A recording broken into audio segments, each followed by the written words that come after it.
इसमें शामिल हो? इसमें विदर्भ से तकरीबन 40,000 के दरमियान लोग उपस्थित होने वाले हैं और हमारी जो पहली डिमांड है वो कॉन्स्टिट्यूशनल है। भारत का संविधान 341 के तहत अनुसूचित जाति के लोगों को आरक्षण देता है। अगर अनुसूचित जाति का व्यक्ति अगर धर्मांतरित होता है या मुस्लिम या क्रिश्चियन होता है तो उसका आरक्षण रद्द होता है। उसी तरह से जनजातीय आदिवासी को भी 342 के तहत आरक्षण मिलता है, लेकिन उसमें ऐसी अमेंडमेंट नहीं की गई। तो हम ये मांग कर रहे हैं कि 341 जैसा 342 में भी आप सुधार ना करें, गवर्नमेंट सुधार ना करे, भारत सरकार सुधार ना करे और जो लोग धर्मांतरित हुए उसका आरक्षण बंद करे, क्योंकि संविधान आदिवासी को, जनजाति को जैसे 342 के तहत आरक्षण देता है वैसे क्रिश्चियन और मुस्लिम को भी अल्पसंख्यक का आरक्षण देता है। तो एक आदमी आदिवासी का और अल्पसंख्यक का 2 आरक्षण तो ले नहीं सकता, ये तो भारतीय संविधान का उल्लंघन होगा। इसलिए हमारी मांग है कि ये, और ये हमने जो मांग की है ये हमारा जनजातीय सुरक्षा मंच की पहली मांग है, ऐसा नहीं है। जब 342 पे संविधान में जब चर्चा हुई तब भी ये मांग उठी थी, लेकिन तब नहीं हुआ। उसके बाद में कांग्रेस के जो एमपी थे माननीय डॉक्टर कार्तिक राव उरांव, उन्होंने 1967 में लोकसभा में ये मांग की थी। कार्तिक राव उरांव वे कांग्रेस के राज्य मंत्री भी, केंद्रीय राज्य मंत्री भी रह चुके हैं। उन्होंने सरकार से मांग की कि धर्मांतरण एक समस्या है और इस समस्या को निपटने के लिए 342 में सरकार दुरुस्ती करे। तो लोकसभा ने ये कंसिडर किया, मान्य किया और उन्होंने जॉइंट पार्लियामेंट्री कमेटी का निर्माण किया। जॉइंट पार्लियामेंट्री कमेटी ने 17 नवंबर 1969 में एक रिपोर्ट दिया। उस रिपोर्ट में जॉइंट पार्लियामेंट कमेटी ये कहती है कि जो जनजातीय आदिवासी धर्मांतरित हुआ है, जो मुस्लिम या क्रिश्चियन हुआ है, उसका आरक्षण बंद करे। लेकिन तब की सरकार ने, जब इंदिरा जी प्रधानमंत्री थे, तब की सरकार ने ये नहीं किया। 1970 में लोकसभा में चर्चा होने के बाद 50 मिनट का चर्चा हुआ, फिर भी नहीं हुआ। तब डॉक्टर कार्तिक राव उरांव ने 248 मेंबर ऑफ पार्लियामेंट के सिग्नेचर का निवेदन भी दिया। तो ये हुआ नहीं 70 के बाद में। तो जनजातीय सुरक्षा मंच की तरफ से हमने ये प्रयास किया। 2006 में जनजातीय सुरक्षा मंच का निर्माण हुआ। 2009 में हमने पूरे देश भर में साक्षरी अभियान लिया कि जो लोग धर्मांतरित हुए उसका आरक्षण रद्द होना चाहिए। लोगों ने 28 लाख जनजातीय आदिवासियों ने आरक्षण साइन दिया और वो सिग्नेचर का जो निवेदन है हमने जो तत्कालीन राष्ट्रपति थे माननीय प्रतिभादाई पाटिल, उनको 2010 में दिया।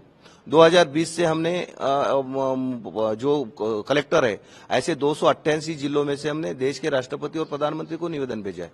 और अभी पूरे देश भर में, महाराष्ट्र में 4 रैली, जैसे नासिक में रैली हुई, आज यहाँ पे 26 को मुंबई में, तो ऐसे 4 रैली, तो ऐसे पूरे देश भर में हम रैली करके सरकार को ये बताना चाहते कि सरकार अगर 341 के वो न्याय दे सकता है तो 342 के तहत ये देश में 12 करोड़ जनजाति जो रहते हैं, जिनको आरक्षण मिलता है, उनको न्याय क्यों नहीं देते? ये जीनाइन प्रॉब्लम है। और आपके माध्यम से मैं सारे पक्ष को, कोई भी पार्टी के लोग है, समाज के संगठन से भी ये अनुरोध करता हूं कि ये डिमांड है, क्योंकि हमको जो आरक्षण मिलता है जनजातियों को, वो आरक्षण हम आदिवासी की संस्कृति, परंपरा, रूढ़ी, देव पद्धति, संस्कृति, इसका पालन करें, उसका संवर्धन हो और ये जो संस्कृति है वो बढ़े, इसके लिए आरक्षण मिलता है। अगर जनजाति का आदमी अगर कोई क्रिश्चियन या मुस्लिम होता है तो वो क्रिश्चियन या मुस्लिम नैसर्गिक तत्व मानते नहीं, किसी और को नहीं मानते, वो उनकी खुद की एक पद्धति है।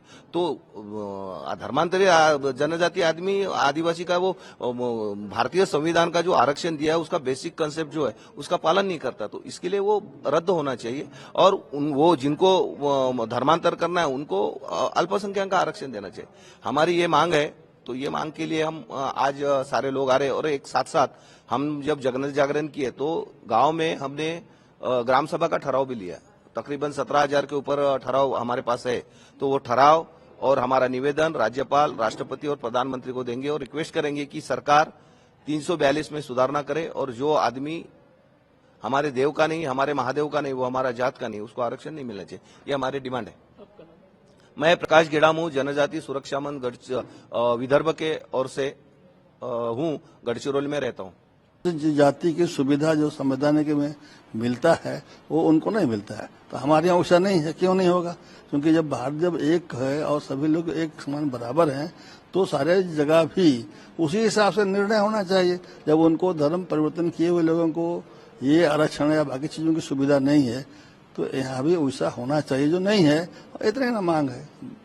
क्या आपका अनुमान है कितने लोग धर्मांतरित हो चुके हैं जो अभी भी सुविधाएं ले रहे हैं?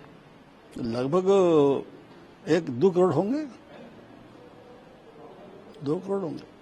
आपकी क्या मांग है कि कानून बनाए सरकार या फिर क्या किस नहीं, संशोधन करे, संविधान में संशोधन करे कि जिस तरह से अनुसूचित जाति के लोगों को जो धर्म परिवर्तन किया हुआ है उनको अनुसूचित जाति के सुविधा नहीं मिलता है, वैसे ही हमारे यहाँ भी जो लोग धर्म परिवर्तन कर गए हैं उन लोगों को अनुसूचित जाति की सुविधा, जनजाति की सुविधा नहीं मिलनी चाहिए। आने वाले समय में क्या पूरे देश में इसमें आंदोलन खड़ा होगा? अभी भी चल रहा है ना, बहुत जगह प्रदेशों में हो चुका है इस तरह का, बहुत जगह हमारे सरकारी प्रदेश से कुछ अलग भी है ना संगठन के हिसाब से, तो उस हिसाब से भी अलग अलग है, चल रहा है। आज यहाँ हुआ, इसके पहले कोई पहले नासिक में हुआ था, फिर हम लोग का 26 तारीख को मुंबई में है, वैसे ही इधर त्रिपुरा में कभी इस बीच में है। तो इस तरह से जितने प्रदेश हैं जहाँ जहाँ हो सकता है वहाँ वहाँ हम लोग कर रहे हैं। 1 दिसंबर में बड़ी रैली झारखंड में होने की हाँ, कुछ प्लानिंग है? हाँ, क्या होगा उसमें? अच्छा होगा, प्लानिंग अच्छा होगा कि 1-2 काम है ये, एक तो है कि जो छूट गया तो संशोधन होना चाहिए, और दूसरा ये है कि अभी ये जितने काम हो रहे हैं अभी ये जन जागरण काम है, लोग जगेंगे तब तो होगा, अकेले से तो होगा नहीं। तो जन जागरण का क्यों होना चाहिए, ये स्थिति है, तो हमको उस ढंग से भी हमको मांग करना चाहिए सरकार से कि भाई हमको भी उसी तरह की सुविधा मिले जो अनुसूचित जाति में नहीं है धर्म परिवर्तन कर किया हुआ लोगों को। हमारे यहाँ भी जो धर्म परिवर्तन कर गए हैं उन लोग को अनुसूचित जनजाति की सुविधा नहीं मिलनी चाहिए। मूल यही है, क्यों क्या है, ये लंबा भाषा है। इसमें क्या तमाम आदिवासी संगठन देश के जितने भी हैं वो इस मांग से सहमत है? नहीं, जो वैचारिक दृष्टिकोण से जो समानता होगा वही सहते ना। अब कहिए कि माओवादी का नहीं करेगा, उसका तो कोई समाज नहीं, धर्म नहीं है, तो इसलिए जहाँ जहाँ जो प्रभाव, जहाँ जहाँ जो अपना जो संगठन से संबंधित या इस चीज को न्यूट्रल लोग भी हैं, परंतु वो ऐसे समस्या को समझता है कि हाँ ठीक है, वो साथ दे रहे हैं। ऐसा भी ध्यान में आया है कि जो लोग धर्म परिवर्तन कर चुके हैं वो एक तरीके से आदिवासी संस्कृति भी छोड़ चुके हैं, आदिवासियों के जो त्योहार है, प्रथा परंपराएं, तो वही सब नियम, कारण क्यों है वो तो उसका है ना, उसको तो हर जगह उतना डिटेल तो बात करना मुश्किल है।